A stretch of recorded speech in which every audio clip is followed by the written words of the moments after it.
네, 미가서의 마지막 강해로 또 2020년 마지막 주일로 또 미가서 7장 18절부터 20절 그리고 미가서 7장 전체를 통해서 주와 같으신 분이 없습니다 라고 하는 제목으로 말씀을 전합니다. 우리가 지금 찬양을 우리가 들은 것처럼 시온의 영광이 밝아오고 만백성이 주께 돌아오는 이 메시지가 선지자들이 전했던 보편적인 메시지였습니다. 오늘 소선지서를 쓴 미가도 또 이와 같은 메시지를 전파했고 그의 모든 대부분의 다른 선지자들도 동일한 형태의 예언을 전했습니다. 그 예언은 무엇인가 하면 이스라엘이 옛 언약에 실패했다는 것입니다. 율법에 실패하여 형벌을 받고 아수르와 바벨론의 포로로 잡혀가지만 그 백성이 새 언약을 통해서 다시 회복된다는 것을 보여주는 것이 선지서들이 전한 메시지의 중심 메시지가 되는 것입니다. 그래서 올 테스트먼트에 실패했던 하나님의 백성들이 뉴 테스트먼트인 예수 그리스도를 통하여 회복된다는 것인데, 그래서 1차적으로 이스라엘 백성들이 포로 귀환이고 또 시온의 영광으로 몰려오는 그 백성들이 이제 온 백성, 나라와 민족과 방언에서 돌아오는 교회 시대까지를 예언하고 있는 것을 이제 선지서들의 중심 주제가 되는 것입니다. 그래서 미가도 이 비전을 보고 소망을 갖기 시작하는 것입니다. 그래서 오늘 말씀에도 보면 18절에 주와 같은 신이 어디 있으리까? 이 소망을 보니까 주님 같으신 분은 없습니다. 주께서는 죄악과 그 기업의 남은 자의 허물을 사유하시며 인애를 기뻐하심으로 진노를 오래 품지 아니하시나이다. 그래서 새 언약은 하나님께서 예수 그리스도를 통하여 우리의 죄를 용서해 주신다는 메시지를 담고 있는 것입니다. 이 메시지는 미가서 7장과 그래서 예레미야 31장의 그 내용이 거의 비슷합니다. 새 언약에 관한 그런 내용을 담고 있는 것입니다. 하나님께서 이스라엘을 회복시키시고 원수들을 모두 부끄럽게 하셔 이제 새로운 출애굽기의 기적이 보여주시겠다는데, 새로운 출애굽의 기적은 바로 2000년 전에 우리 곁에 오신 예수 그리스도의 십자가의 죽으심과 부활을 통해서 베푸실 그 출애굽의 기적을 선포하고 있는 것이 미가서이고 또 선지서가 되는 것입니다. 이와 같은 메시아의 언약의 약속에 대한 회복과 은혜로 말미암아 하나님을 향한 그 뜨거운 마음을 미가 선지자는 품게 되면서 감동하여 주와 같은 신이 어디 있으리까라고 고백하는데, 사실 이 고백은 미가 바로 그분의 이름의 뜻이 주와 같으신 분이 어디 있습니까? 라고 하는 뜻을 갖고 있습니다. 이 미가라고 하는 것은 우리 영어 이름에도 보면 긴 이름을 짧게 이렇게 줄여서 부르는 것이 있는 것처럼 미가야는 원래 미가야라고 하는 그런 이름의 축약형입니다. 그래서 야가 들어가면 여호와, 우리가 주님이시다는 그 뜻을 갖고 있죠. 그래서 미가야라고 하는 것은 주와 같으신 분은 없습니다라고 하는 그런 뜻을 갖고 있는데, 그래서 아마 주께서 이 메시지를 받고 미가 선지자가 고백하면서 자기 이름도 이렇게 미가로 이렇게 이제 불려지고 또 그런 뜻을 담아서 그 이름이 정해졌던 것으로 이렇게 보게 됩니다. 정말 저희들은 올해 예상치 못한 그런 재앙들을 만났었고 또 3월에 우리가 온라인 예배를 시작하면서 이제 여름만 지나가면 우리 다시 모일 수 있겠지라고 하는 생각을 가졌었는데, 지금 올해 마지막 주일까지도 저희들이 대면 예배를 하지 못하고 또 온라인 예배를 드리고 있는 이런 실정, 또 내년도에도 한동안 언제까지 진행될지 모르는 이제 그런 상황 속에서도 정말 우리 돌아보면 우리 주님 같은 분은 없습니다. 주님은 신실하십니다. 우리 그렇게 고백할 수 있지 않겠습니까? 또 이런 마음을 담아서 오늘 미가가 절망의 상태에서 새 언약을 그가 바라보면서 주와 같은 분은 없습니다라고 고백했던 그 고백처럼 저희들도 오늘 본문을 통해서 정말 우리 주님과 같은 분은 없습니다. 우리 그렇게 고백하고 새해를 맞기 원하는데, 그럼 본문이 가르쳐주는 우리들에게 교훈들을 한번 찾아보면, 여러분 우리가 삶에 원하던 열매가 없어도 정말 주님 같은 분 없습니다라고 고백할 수 있습니다. 오늘 미가도 보면 저의 그의 선지자의 그 소명을 갖고 외쳤던 그 메시지에 열매가 없었던 것을 1절에 그는 정말 안타까운 가운데 고백하는 장면이 있습니다. 얼마나 절망했냐면 재앙이로다. 나는 재앙이로다 라고 고백할 정도였습니다. 이것 통해서 우리가 삶의 열매가 없어도 우리가 뒤에 가서 주와 같은 분은 없습니다 라고 고백했던 그 미가의 그 고백이 우리의 고백이 될 수가 있는 것입니다. 여러분 1절을 보시면 재앙이로다 나여 나는 여름 과일을 딴 후에 포도를 거둔 후 같아서 먹을 포도송이도 없고 내 마음에 사모하는 처음 익은 무화과가 없도다 라고 한탄합니다.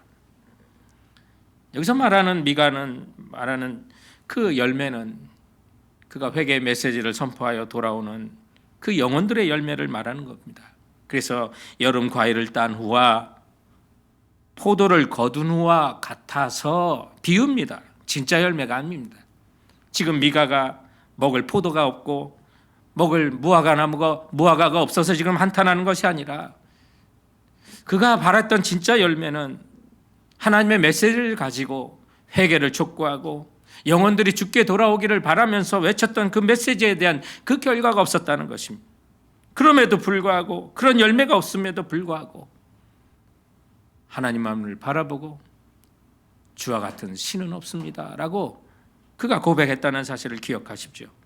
당시에 메시지를 듣던 수많은 이스라엘의 지도자들과 백성들은 여전히 완고하게 세상을 향해 가고 있었고 하나님을 외면하고 있었던 것입니다. 결국 그래서 선지자 미가의 그의 사명과 소명에 따라 일했던 그 모든 열매는 없었던 것이었습니다. 너무나도 안타까운 일이었습니다. 그래서 선지자 미가는 화로다 재앙이로다 나여 라고 말합니다. 자신이 재앙을 만났다고 말합니다. 돌아보면 여러분 우리도 이와 같은 때가 많이 있습니다. 또 여러분이 돌아오지 못한 열매일 수도 있습니다. 지난 2020년을 한번 돌아보시기 바랍니다. 때로는 우리 삶에 바라던 그리고 원했던 열매가 없을 수 있습니다. 소득이 없을 수도 있습니다. 수고의 땀을 흘렸지만 결과가 없을 수도 있습니다. 그럼에도 불구하고 오늘 말씀에는 미가가 여호와를 바랍니다. 주님의 빛을 바라봅니다. 주와 같은 신은 없습니다라고 고백했다는 사실을 우리는 먼저 기억할 수 있어야만 하는 것입니다.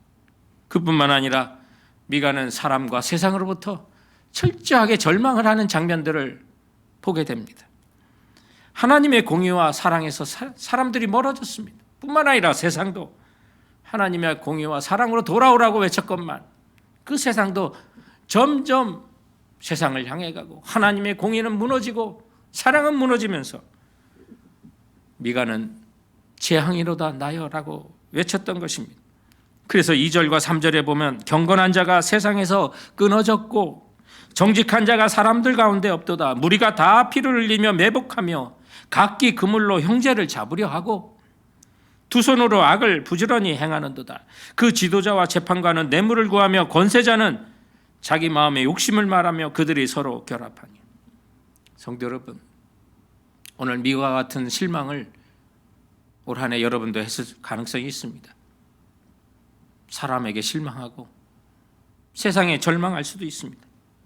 심지어 믿는 사람들조차 은혜 받았다고 하는 사람들에게서도 실망할 수 있고 영적인 체험이 있고 교회에 직분이 있는 사람에게서도 상심하며 무너질 수 있다는 사실을 기억하십시오. 사람은 사랑의 대상이지 믿을 대상이 아니라는 말이 정말 생각납니다. 또한 오늘 본문 4절에 보면 그들이 가장 선한 자라도 가시 같고 정직한 자라도 찔레 울타리보다 더하도다라고 말합니다. 이미 우리는 미가서 3장과 6장을 통해서 살펴본 것처럼 그들이 얼마나 부정직한 사람인지를 살펴봤습니다. 상인들은 저울추를 속였고 부자들은 포악했고 사람들은 거짓됐습니다. 그래서 서로 대적하고 이웃과도 나아가 가족과도 대적하기까지 한다고 말합니다. 불법과 불의와 거짓과 부정직으로 말입니다. 그래서 5절과 6절에 보면 너희는 이웃을 믿지 말며 친구를 의지하지 말며 내 품에 누운 여인에게라도 내 입의 문을 지킬지어다. 아들이 아버지를 멸시하며 딸이 어머니를 대적하며 며느리가 시어머니를 대적하리니 사람의 원수가 곧 자기의 집안 사람이로다 라고 말합니다. 가족이라도 부도덕한 일이 있고 불법적인 일이 많았기 때문에 이런 말을 했던 것입니다. 그럼에도 불구하고 미가는 7절에 오직 나는 여호와를 우러러 보며, 여러분 이 정도면 믿음이고 신앙이고 다 정말 절망적이지 않습니까? 그럼에도 불구하고 미가는 그러나 오직 나는 여호와를 우러러 보며 나를 구원하시는 하나님을 바라본다고 고백하고 있는 것입니다. 그럼 미가는 하나님의 무엇을 믿고 무엇을 바라봤기 때문에 이런 상황 속에서도 주와 같은 분은 없으십니다라고 고백했을까요? 오늘 본문을 통해서 우리가 그 사실을 찾아보고자 하는 것입니다. 첫 번째는 주님의 인애가 일으켜 주심으로 주와 같은 분은 없습니다라고 말합니다. 우리가 어떤 죄와 어떤 허물이 있든 주님은 우리를 인애 가운데 용서해 주시고 사해 주시고 우리를 일으켜 주시는 분이기 때문에 오늘 미가는 이런 상황 속에서도 열매가 없고 사람과 세상에 치이고 절망적인 이런 상황 속에서도 주와 같은 분은 없습니다라고 고백했다는 사실을 본문은 우리에게 가르쳐주고 있는 것입니다. 그래서 8절 말씀에 보면 나는 엎드러질지라도 일어날 것이요 어두운 데 앉을지라도 여호와께서 나의 빛이 되실 것임이라고 말합니다. 여기 엎드러진다고 말합니다. 넘어지는 것입니다. 지금 미가도 그의 심정적으로 넘어진 것입니다. 다운된 거죠. 예수 믿는 우리도 모두가 넘어질 수 있습니다. 올해 참 넘어지기 쉬운 계절이었습니다. 쉬운 한 해였습니다. 우리가 그동안 해왔던 모든 것에서 완전히 삶의 패턴이 바뀌는 것을 우리는 경험하지 않았습니다. 그러나 넘어질지라도 주님이 일으켜 세운다고 말합니다. 영어로 보면 낙다운입니다. 그런데 이것을 영어 성경으로 보니까 지금 우리 지역이 낙다운입니다. 많은 가게들이 문을 닫아야만 하는 상황입니다. 영업을 제대로 하지 못하고 있고요. 자택 대기령이고 몇 마일 이상은 나가지 말라는 그런 얘기까지도 우리는 명령으로 받습니다. 그러나 성경에 낙다운이지만 여러분 낙아웃은 아닙니다. 낙아웃의 준말이 여러분 KO라는 거 아시죠? 그건 끝난 겁니다. 그러나 믿는 사람들에게는 낙아웃은 없다는 것입니다. 낙다운은 있고 넘어질지라도 주님의 인애가 우리를 다시 이렇게 세워주신다는 겁니다. 이거 기독교의 핵심 아닙니까? 예수 그리스도의 죽으심, 기독교의 핵심입니다. 그러나 죽으심으로 끝나는 것이 아니라 예수 그리스도의 부활이 또한 우리의 믿음의 핵심 아닙니까? 그러므로 그리스도인들은 죽음을 이기고 부활하신 예수 그리스도를 믿고 엎드러지더라도 일어날 줄 믿으셔야만 하는 것입니다. 그리고 우리가 죄 가운데 넘어질 수 있습니다. 그런데 그 죄 가운데 넘어질 때 우리를 일으켜 세우시는 것이 바로 주님의 인애입니다. 그래서 주님은 우리를 용서해 주시고 사해 주시는 분이기 때문에 오늘 미가는 소망을 가지고 그 백성들이 여전히 삶의 열매는 없고 사람과 세상은 하나님으로부터 멀어지지만 그러나 저들이 깨닫고 주님께 찾고 돌아오기만 하면 주님은 받아주시는 인애가 넘치시는 분이기 때문에 여호와 하나님 같으신 분은 없습니다라고 고백했던 것인데 이 고백은 이미 출애굽기 15장 11절에 홍해를 건넜던 그 감격을 가지고 미리암이 하나님께 찬송하고 외쳤던 그 노래가 바로 주와 같으신 분은 없습니다라고 했던 그 내용에 대한 인용이었던 것을 보게 됩니다. 지금 미가 선지자는 하나님과 다른 신과 지금 비교하자고 이 얘기를 하는 것이 아닙니다. 비교할 수 없는 하나님의 영광된 속성에 대해서 감사하고 찬송하고 있는 것입니다. 하나님은 우리의 허물과 죄를 용서해 주시는 분이라는 것입니다. 그래서 말씀에 긍휼을 기뻐하고 인애를 기뻐하시는 그 하나님, 여러분 정말 이런 주님은 없습니다. 세상의 종교는 다 겁을 줍니다. 두려움을 줘서 겁을 줘서 경배를 받으려고 하는 것이 바로 세상 종교의 특징입니다. 그러나 하나님은 사람들이 지옥에 가는 것을 기뻐하시는 분이 아닙니다. 그러나 성경에 그 사실이 기록된 것은 예수 그리스도를 믿지 않으면 지옥 간다는 그 현실을, 그 진실을 알려주는 것뿐입니다. 그런데도 아무리 큰 죄로 말미암아 멸망할 사람도 예수 그리스도 앞에 돌아와 하나님께로 향하는 용서를 구하는 사람이 있으면 언제든지 용서해 주시고 영생을 주고 천국으로 인도해 주시는 것이 하나님의 인애며 국률이라는 것입니다.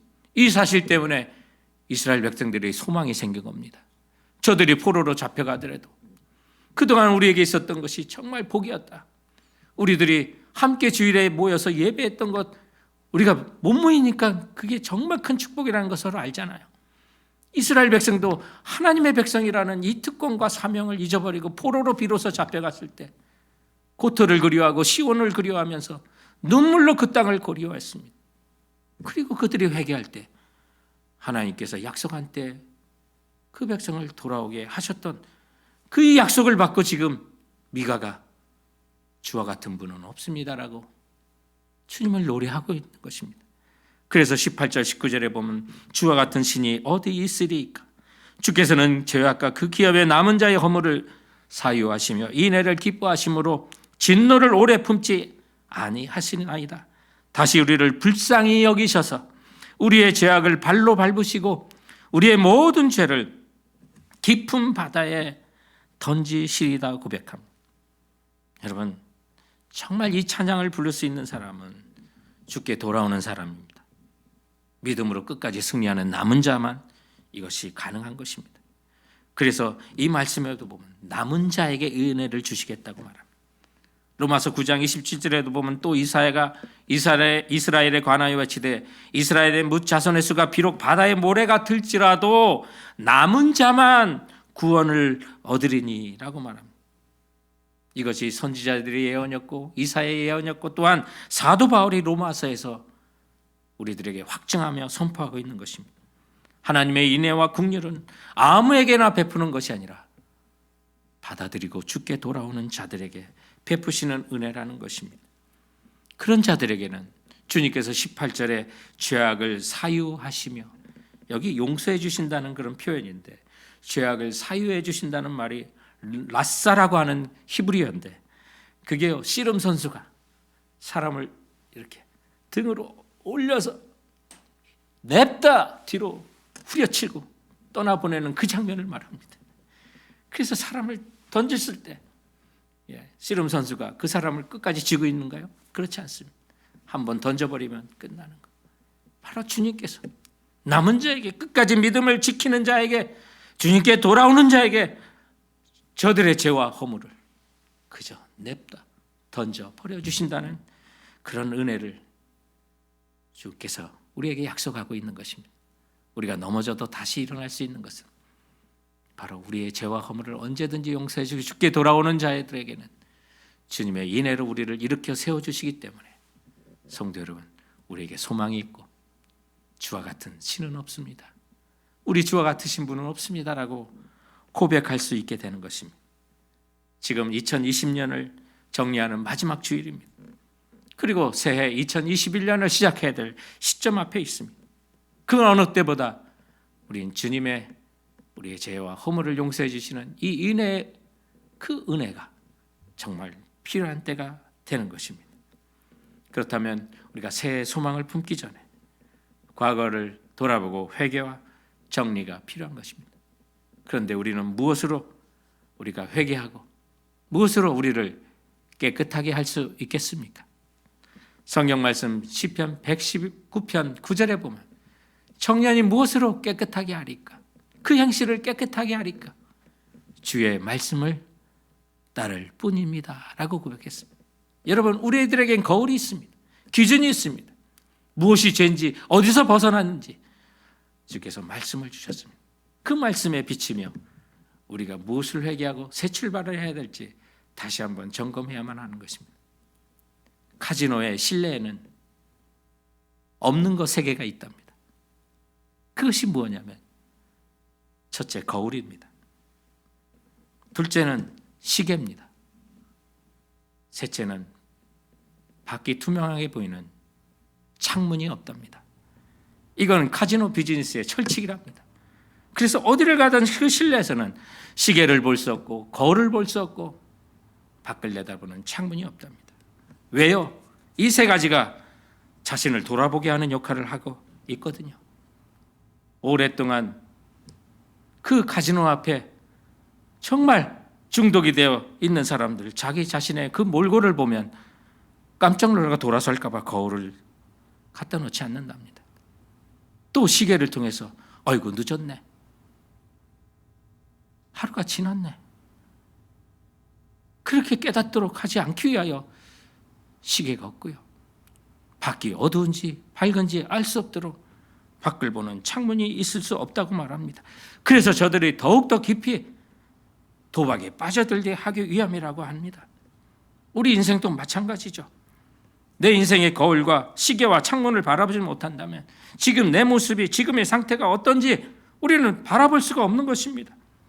그런데 주님께서 우리에게 말씀을 통해서 우리를 비춰보게 하시고 내 인생이 얼마나 남았는지 한 해가 가고 새해를 맞이하면서 한 살 한 살 더 먹어가면서 나이가 들어가는 것도 깨달을 수 있도록 연도를 주시고 시간을 주신 게 얼마나 감사한지 알 수가 없습니다.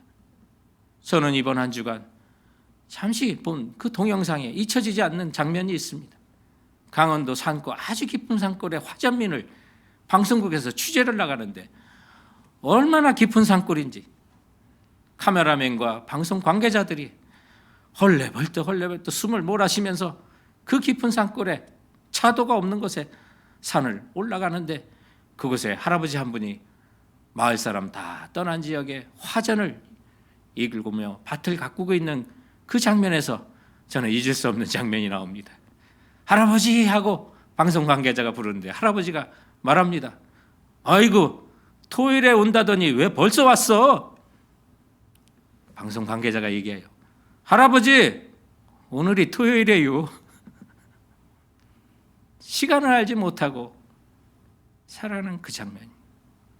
그런데 성도 여러분, 우리가 한 해가 지나가고 한 해를 맞이할 수 있는 시간을 카운트할 수 있고 내 남은 인생을 잴 수 있고 내 삶의 형편을 말씀을 통해서 거울로 지켜볼 수 있고 또 이 창문으로 우리 하나님을 바라볼 수 있다면 이건 놀라운 축복입니다. 언제든지 주님께 돌아서면 주님의 인하로 용서하신 주님께 달려가는 우리 성도들 되시길 주님의 이름으로 축원드립니다. 오늘 미가가 외쳤던 주와 같은 분은 없습니다. 무엇 때문에 이런 고백을 할 수 있었냐면 본문이 가르치는 두 번째는 주님은 약속과 언약에 성실하시기 때문에 그는 이런 고백을 할 수가 있었습니다.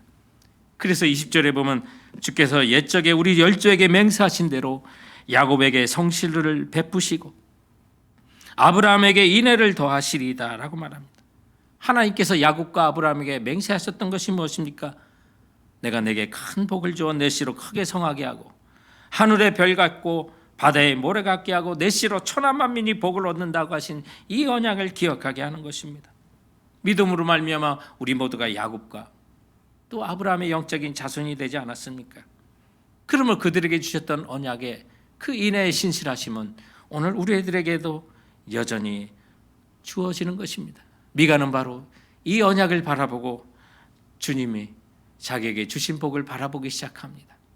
그래서 8절에 보면 엎드러질 자도 일어나게 하시고 흑암 중에서도 주님은 내게 빛을 보여주실 것이라고 확신합니다.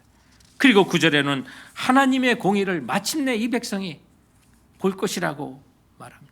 11절에는 하나님 나라가 다시 이루어지며 지경이 넓혀진다고 고백했는데 이 지경이 넓어지는 것은 이어지는 12절의 말씀에 보면 그날의 아수르에서 애굽 성읍들에서 애굽의 강에서 이 바다에서 저 바다까지 이 산에서 저 산까지의 사람들이 내게로 몰려올 것이라고 말한 오늘날 예수 그리스도로 말미암아 이루어지는 교회 시대를 지금 미가는 바라보고 있는 것입니다.